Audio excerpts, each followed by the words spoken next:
explain mo naman ang mga emote mo sa mga posts na to. Let's see. Oh my God! Oh, wow! Oh my God! What is this? Ano ka ba? What is this, Claire? So yan po, I was on a date. Oh, tapos, kamusta yung naging date mo yan? Okay naman po. Yun, sabi ko po sa kanya, picture niya ako nakaganon. Para kita po yung tattoo ko sa likod, para aesthetic. So, yun po yung meaning niyan. Oh, okay. Ano naman yung meaning ng tattoo mo sa likod mo? Yung tattoo ko po sa likod, that one. I will show you. This po, and I have a heart on top. Ang ibig sabihin po, Chinese characters po siya. Ang ibig sabihin po niyan, love, beauty, hope. Pero ang nalagay po is love, beautiful, hope. So, hindi ko po na-double check. Sorry, ano nangyari?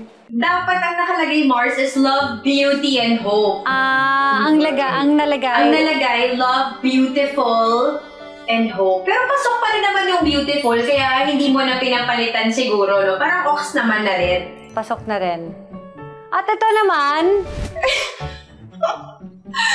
Yan po, kasi may nabili po akong wig. Ayan. Uy! Tapos gusto ko po i-try. Alam niyo po yung style ng makeup, yung e-girl. Okay. Doing your makeup in a way that makes you look like a fairy. Okay. Yeah.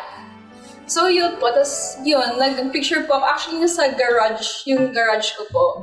Doon po ako nag-selfie, so nakita po ng mga kapitbahay. Na iba na yung color ng hair mo. Siguro sabi nila, anong trip nito? Correct. Or nagpakulay ka ba ng hair? Nag-change ka ba ng hair? But Claire, is it something that you enjoy doing? Do you like changing your hairstyles? Do you like, playing with makeup as well? Yes, I like how I can change my whole face with just makeup and hair. Before po, prior to taping nagbabagang luha, I'm constantly changing po my hair. Nagpa-red po ako, nagpa-mahogany, nag-black po. So yun. So ngayon, wigs na lang muna para hindi kailangan magpalit ng permanent. Wigs muna. Kasi hindi nakapagpasalon. Yes po. Hindi na pwede mag-salon, Mars, kaya ito, wig-wig na lang muna. Isa pa yun, Mars. That's true. At saka easier, Mars, to change looks kapag maganda yung wigs mo. Exactly. You don't have to worry about having your roots retouched. Tapos, from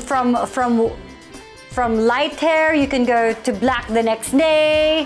Diba? Ayan, ang mga paandar. At in fairness naman, Mars, na ipaliwanag naman nila ang mga paandar posts nila sa atin. Thank you, guys! Thank you for the explanation, guys. Thank you, guys. Thank you.